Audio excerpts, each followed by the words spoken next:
So, JP with the Flipform Thinktank here with a very special guest, world champion, national champion shooter, Max Michel with Sig Sauer. Max, would you like to introduce yourself, please? Sure, yeah. First of all, thanks for having me, JP. Happy to be here with you today. Yep, my name is Max Michel, born and raised in New Orleans, Louisiana. And I was born with a gun in my hand, as they say. So by the time I was 5 years old, I was shooting. I was 8 years old, I was competing. At 13 years old, I said, that is what I want to do with my life. Yeah. I gave up everything else, dedicated 4 days a week to actually live fire training. The rest of the week was cleaning guns, loading ammo, preparing for the next event. And by the time I was 17, I was in the US Army. Spent 10 years at the US Army as a part of the Army Marksmanship Unit. And that was essentially the Army shooting team. Right. And we traveled the world to show the world what we were capable of as American shooters. And then at some point, the war kicked off during that time, and our mission changed a little bit to where we still would compete and win at the highest level, but then we would give back to enhancing combat readiness to make sure our soldiers came back home to their families as best that we could as our part of the global war on terrorism. Yeah, amazing career. And you've parlayed that into a business for yourself, a training business. You have a personal brand that, for those who aren't in the shooting community is really second to none as far as being out there and being the spokesperson. A lot of people measure their brand and their careers within shooting based on yours, right? Well, thank you. I'm gushing a little bit, but as a business person, I can see it, right? I mean, you've worked very hard on building this brand for yourself, building the brand for Sig and all of the folks you're affiliated with, right? And so I guess a little bit of a background of this particular show, what I'm trying to do is just give information, be helpful for those who are trying to build an independent business, right. Whatever it is they want to do, right? My business is professional services. I also have the other businesses in the shooting community that you're aware of, right? Mm-hmm. You have your training business, you have your brand, you have your you have affiliate marketing, you have all of this stuff going on for you. Originally, I thought that, okay, let's talk about affiliate marketing and how important that could be to somebody going out on their own. And I want to cover that too. But just as you and I were talking, right, networking and how much networking you had to do to build this brand. And then also all of the, let's just start with networking, right? Yeah, I mean, and a lot of it, they always say, it's better to know someone than not, right? It's all in who you know and that type. And networking is so very important. So as I mentioned, kind of that quick intro of what I've done over the years, at some point I got out of the service and started working for Sig Sauer. But That's when I really started my own personal consulting business in the firearms industry. Mm-hmm. So that was 16 years ago now. But to get to that point, I had to put in all that additional work that we just discussed a moment ago. Sure. Right? So all those years in the Army and before the Army and building somewhat of a marketing kind of brand, if you will. Mm-hmm. The Army helped me build that. And then Sig Sauer noticed who I was. And Sig Sauer is one of the largest gun companies in the world, if not the largest gun company in the world. So we give us an opportunity to say, okay, they're the highest level. And they saw me, they saw value in me for whatever reason because of the work that I put in previously.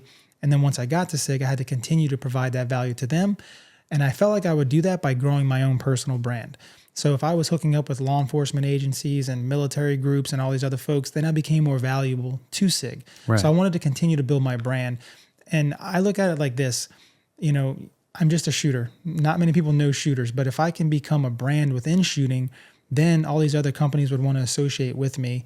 And that allowed me the opportunity to connect all the dots. So like you said with networking, yes, I work with Sig Sauer, the #1 firearms company in the world. We own all these different government groups and agencies and contracts and all these different things that we have.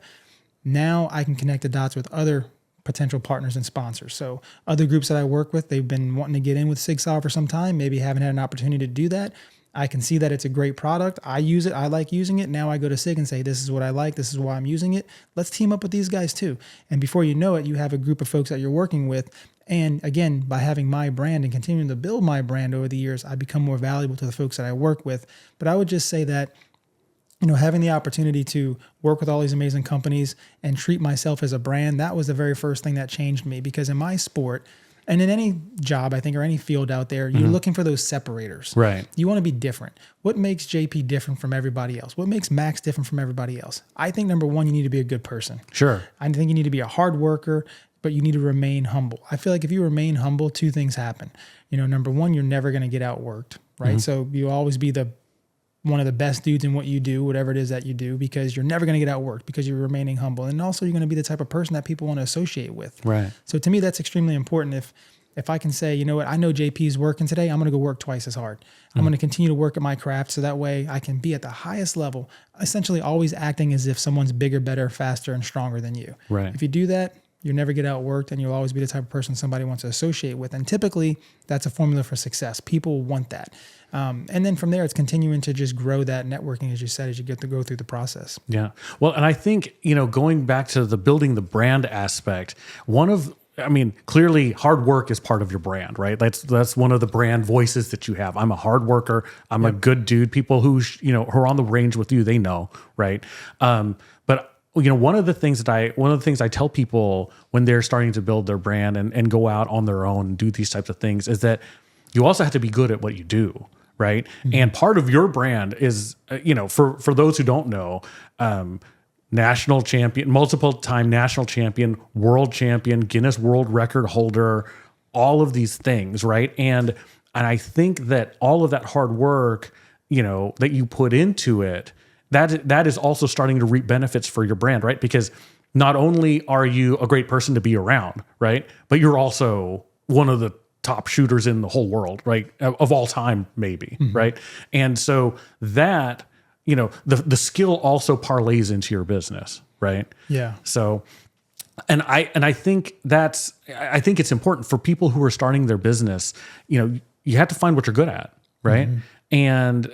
And you are the quintessential example, the world champion who is now building his brand or built his brand based on hard work and being a good person. I mean, it's reaping a lot of benefits for you. Yeah, I think it's important too. Like, something you were touching on there is like you have to find out, what you're good at, but also what you're passionate about. Sure. Because that shows really quickly. You could be super good at something and I might not want to associate with you if I'm a brand. If I'm a Sig Sauer or one of these other larger companies that are in that industry, I might not want to associate with you because, well, you do it for me for a year and then I realize like you're just wanting more money and you're wanting the next thing instead of building a relationship with me.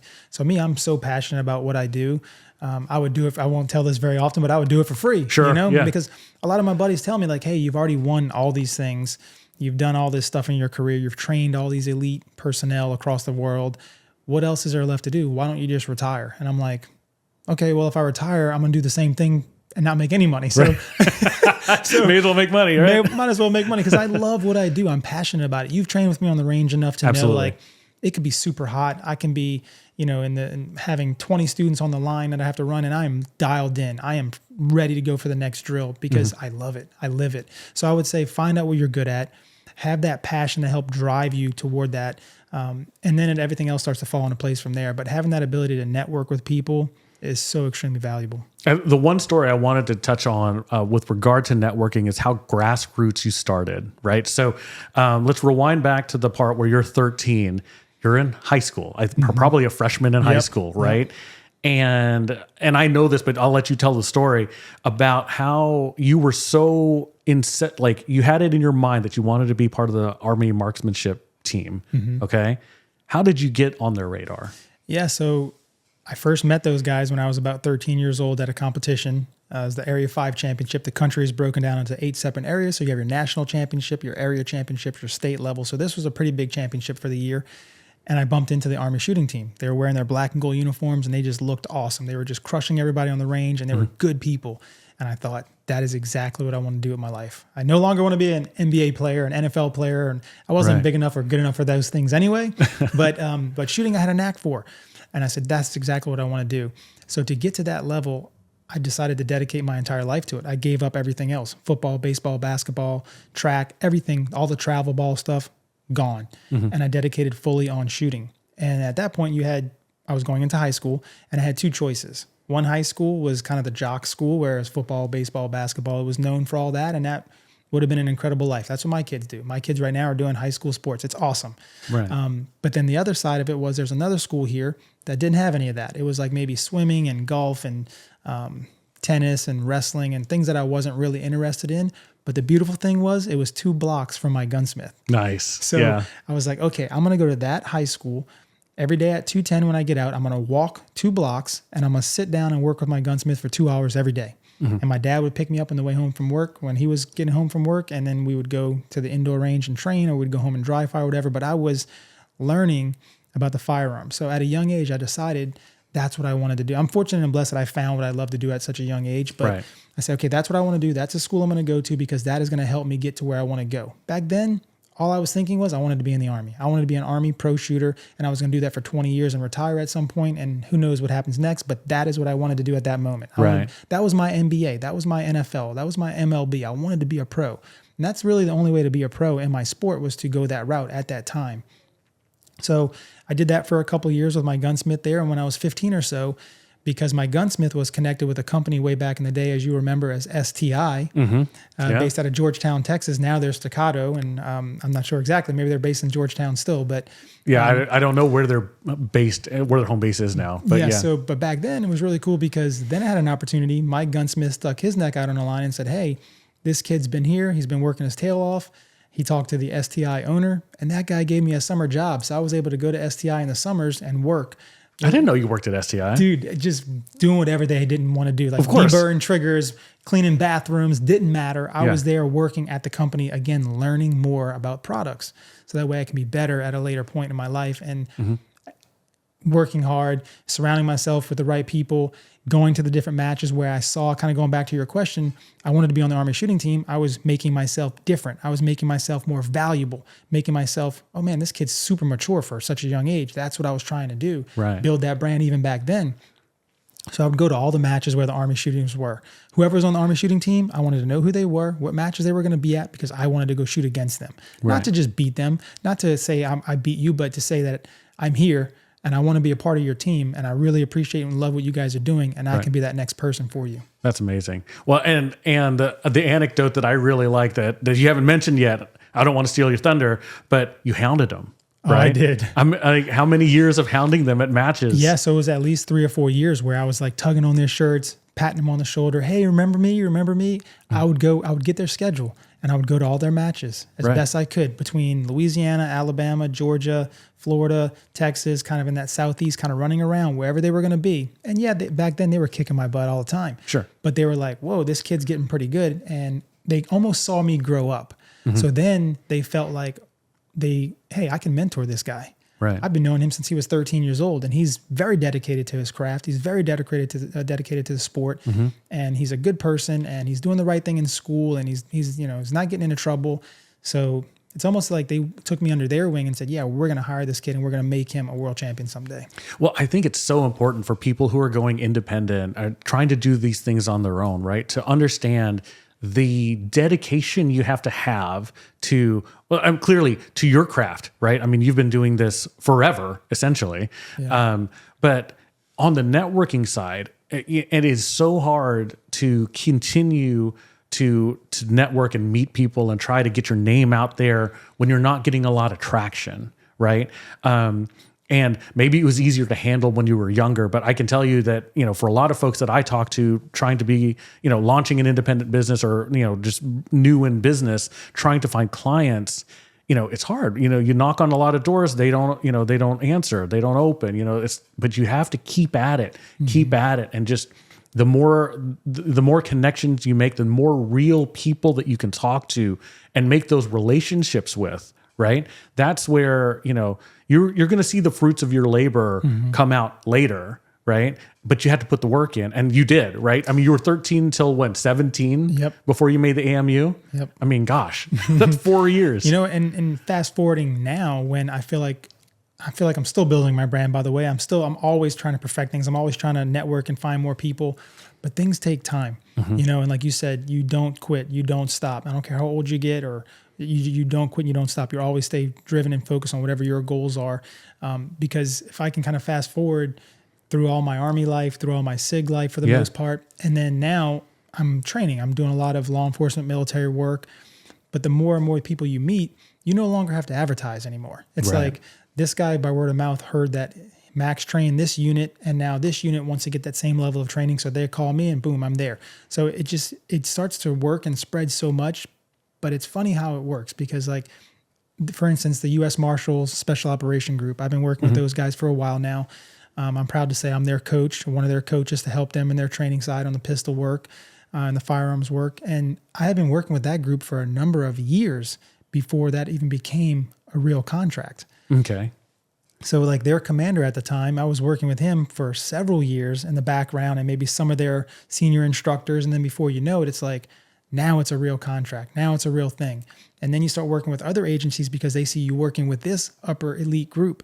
So it's really cool to see how that networking just spreads really quickly, but it does take time. You know, you feel like you can just flip a switch and walk into something and make it happen, but it doesn't work that way. Yeah, no, it's a grind. It's a grind. It's a grind. To me, it's so important to build relationships. You said that a moment ago too. All the people I work with, I build relationships with these people. I go to dinner with them. I hang out with them. I go do things because I want to. And then you become a real person to them. You're not just somebody trying to get a paycheck.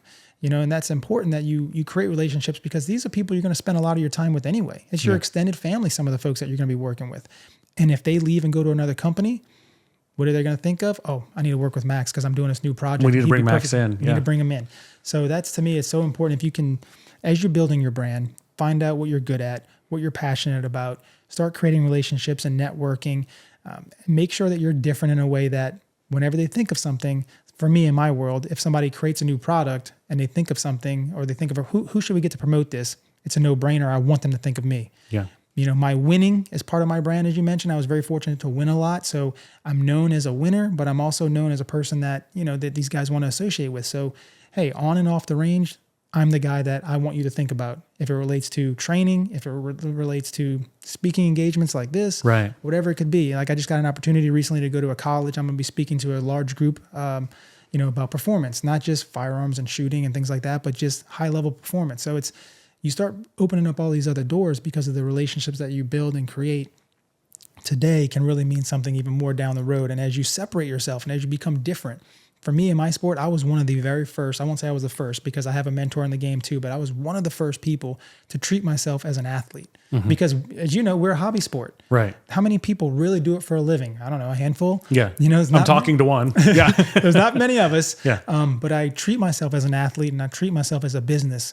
Some people, you know, look at that like, oh man, you know, he's getting this and he's getting that. I can do this if I do that. Well, to that, I just say, look, I love what I do. I'm passionate about it. And I'm doing this because it's coming out of a good place in my heart, not because I'm trying to make all this money and to burn all these other people that's been there before me. No, this is what you can do too if you go through the process and get it done in any industry. Right. You have to work hard, right? I mean, there's no secret there, right? And I think, you know, if I delve into our sport just a little bit, a lot of folks who are looking for sponsorship or this or that, you know, they're looking for some easy way to kind of make a little money and stuff like that. And maybe this translates to the business world too.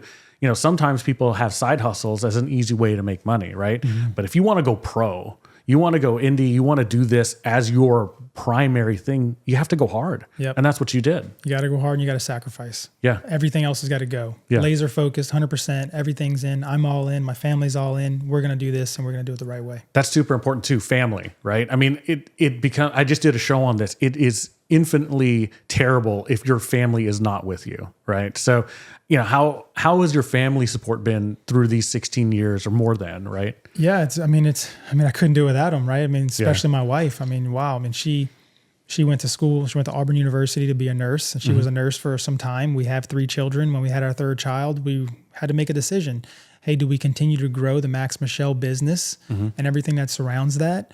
Or do we try to, you know, do 2 things? How do we work it all? You know, because what ended up happening was I would work when she was home, because being a nurse, you can kind of make your own schedule. So I would work when she was home, and then when I was home, she would work, and we just didn't have a great quality of life. And we found, okay, well, if we reduce this income of being a nurse, which is a big deal, if we reduce your income, can the Max Michel business create that income and surpass it?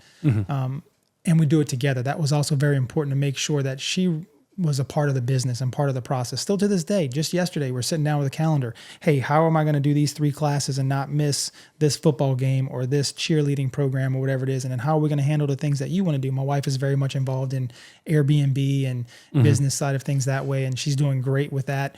But that keeps her busy. That lets her have her own thing. That's very important to have her own identity. But yes, having my family, my children, my wife, my father, even still to this day, helping me, supporting I love Max me. Senior. And then it's so much that I have to deal with. on a daily basis to get better at the next level, I have to have a good team around me. And what better team than your family? Yeah, absolutely. Well, and I think it's so important too, as you're looking to side hustle. You're maybe, a lot of people start as a side hustle, right? And if you're thinking about this, if you're contemplating doing your own thing, you have to have your family in, right? You can't just do it as a secret or a side project because you're going to dedicate real resources to it. You're going to dedicate real time, real mental cycles to do this type of stuff. And if your family's not behind you, man, you're going to have a way uphill battle. And it's scary too. It's scary to do these things. I was fortunate to have my wife be like, "Hey, do you want to get out of the Army and start your own business?" I was like, "No," because the Army's paying me, a salary. I get it every 2 weeks. I get to shoot full time. I don't want to start my own business. That's scary. And the more she pushed me and showed me that this is what we're capable of, just so blessed. All the things that we've done since then, but it's definitely by having that support system. Yeah, for sure. So let's take a side step here then. One thing I wanted to ask you before we go, I know we're running out of time. At least you have a call here soon, so I don't want to get I'm happy to help you. But part of what I wanted to talk to you about originally was affiliate marketing. Mm-hmm. Affiliate marketing for people who are just starting out with their business, it could be a very good income stream for them to help supplant their main business, right? And I know from, just us talking and knowing each other for, years, that you do have a number of folks that you work with on an affiliate basis. And I assume that type of business is helping you supplant your income, those income goals that you had, right? Mm-hmm. Because the training business is the training business, but it's always nice to have this ancillary stuff. So can you speak a little bit about the affiliate marketing opportunities you've been able to find, and really has that been, a significant part of your business in general, or can you talk about that a little bit? Yeah. So, my business is a little bit different from everybody else's, but it's really all the same. We create, hey, this is the income we're trying to create and trying to get on a yearly basis, let's say, and this is what I'm trying to earn. And I break down in different spokes. So as you mentioned, the training side, and then I have the competition side. And really everything is driven by winning, number one, continuing that brand. And as you go through the spokes of my income stream, I guess you can say a big part of it is my sponsorships. Sure. And partnerships. I like to call them partnerships because that's what it is to me. Okay. Sponsorship, hey, I'll take this and I'll give you that. But partnership to me is like, hey, we're going to do this together and for a long time. Yeah, I like that. So I try to keep that as much as I can. But so what I've learned over the years is sometimes folks can't just say, okay, here's a check for $5,000 or $10,000 or $100,000 or $2,000 or $500. Doesn't matter what the number is. Right. Some people can't do that. But a good way to really associate with people, instead of saying like, hey, this is who I am, what I can do, give me a bunch of money. Instead, hey, I love your product. Your product aligns with what I do, and I can utilize your product and I can show it to the folks that I work with and I train with, whether it be Instagram, social media, or really on the ground with these different government agencies that I work with. This is a product that I like. This is why I'm using it. And I can help sell that product. And based upon that, maybe you can get a discount code that you can work with, that you can supply these people. They're getting a great discount. And maybe in turn, you're showing your value to the company. Hey, look, at the end of the day, this is how many people use my code. This is what I've done. Let me take it to the next level now. And then you continue to get more involved in the networking, because now you have just an idea. I have several products that I work with, but I also work with Bass Pro and some of these other larger companies. Right. And I can say, hey, check out this cool product. And now you've just helped this company elevate their game to a whole nother level that they never would have got involved with. And that was because of you and your direct relationship with whoever it was. Right. And that only brings more positive feedback to the company, because then now they say, hey, man, I did this work with Max and this was the return on the investment. We definitely need to bring this guy on in a more permanent role. So I think the affiliate side of things helps you be more connected with people, but you have to remember, stay true to who you are and what your brand is. Right. If you're pushing all these, if you're a fitness guy and you're pushing all these, ice creams and fast food restaurants, it's like, well, hang on, that doesn't work very well for me. You have to remain credible and make sure you're aligning yourself with the right type of people, so that way your brand stays strong and you remain credible through that process. Yeah, I like it. I totally agree. One of the things that that I've been able to do, at least with my business, is that I aligned with some other folks who do similar work, right? So maybe my line of business is professional services in consulting, and so I've partnered with some product companies. They create certain products that they sell to, a certain demographic of clients, right? But they don't have the project management or execution arm that maybe a larger company would. But they've partnered with folks like me to say, hey, anytime I have work that happens in the US for this type of thing, we want you to do our business cases, our project management, all of this stuff. And it's just been this very symbiotic relationship to be able to say, okay, anytime you guys sell something, they're going to bring me in. And then if I can ever bring anything to the table, I hand it to them knowing that, okay, probably I'm going to get brought into this fold too. Right. So having that affiliate level or, sponsor partnership is a great way to put it. It's been able for me to help my business and just know that I have multiple streams of revenue, right? And also you're building these alliances because as solo people, you're your own island, I did a video where I talk about you are the difference between being like a W-2 employee and like a 1099 person is that as a W-2 employee, you're a big cog in a big money machine is what I called it. But if you're a 1099 contractor, independent contractor, you're like your own money machine, right? You're the full money machine from beginning to end. Good point, yeah. But if you are that, it's really nice to have team, and even if they're not on your payroll, these partners, they are people that they're looking out for you too, right? Yep. Because, if they grow, you grow, and if you grow, they grow, and they know that, right. And it's so important. Yeah, that's super great way of putting it. And like I always say, creating value to all the people you work with and work for. So part of that is aligning yourself with all these other people and other brands and alliances, as you called it, and really building that relationship between everything and everyone, because now you become more powerful. I'm just a one-man show, but if you look at it from the outside looking in, it's like, wow, this guy's got his stuff together and he's been doing this for a long time, but it's not on my own. It's because of all the companies I've aligned with. And I was very careful and cautious of who I aligned with and who I didn't, because I know their brand has to align with my brand and their brand needs to be one notch up from mine. If I can be the dude that's hanging on like, hey, help me. Yeah. And eventually I can get to a point to where now let me help you and help us all together. It's just a very positive thing to be able to align the way that you're talking about. Yeah, for sure. And I think knowing, like having that knowledge of you're bringing value to them and you're trying to bring the most value to your partners as much as you can, and finding the right partner that is also going to do that for you in turn.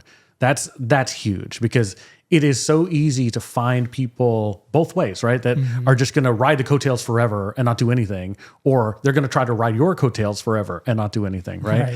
It has to be give and take. And I like the fact that you pointed out that you had to be really choosy, because I think that's super important too. Yeah, I think, initially starting out in any business, or it's like you want to just, oh, that's a cool logo, that's a cool brand, I want this, I want that. But you really have to sit down and think about, does that make sense? Is that going to get me to the next level in 5 years? Is that going to make me look bad to my current audience? Right. Because I'm doing something that doesn't really align with what I do. Am I going to lose credibility? So definitely being choosy. While you want to get started, you want to get as much as you can now. You have to be selective. You have to fight that urge to say, I need and I want to, hey, what is going to be best for me moving forward? Yeah, absolutely. So let me close this off here, Max. Just one last question for you. For the folks who are out there and they're just getting started, right? Let's say that they found their passion. They know what they know what they want to do for the rest of their life, but they're at the beginning. What advice would you give them moving forward?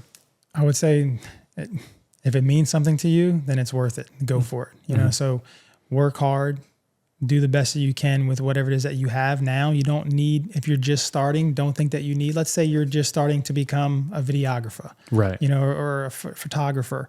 Maybe you don't need every single piece under the sun to get started, because that's what we'll all say. We'll all say, I'll wait till next year. Next year, I'll be ready.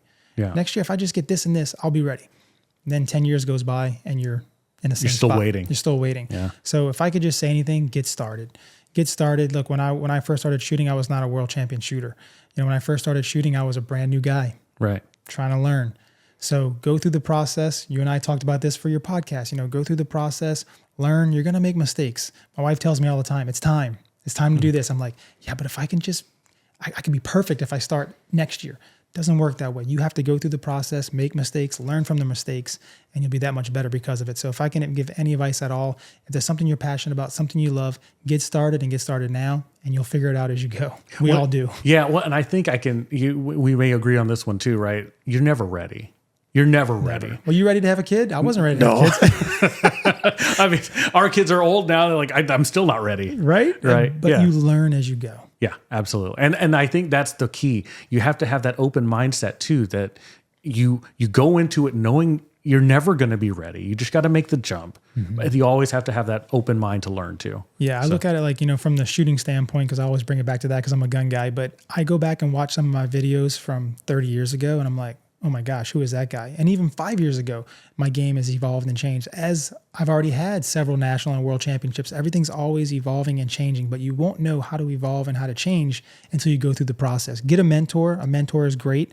They will help shorten that learning curve greatly, but you almost have to get beat up a little bit along the way to get some of that resilience and to really learn and make yourself better at the back end of it. Absolutely. Max Michel, thank you so much for your time today. If anybody has any questions, how do they reach you? Easiest way to find me is maxmichel.com is my website, or on Instagram is maxjmichel. Awesome. Thank you so much. Thank you.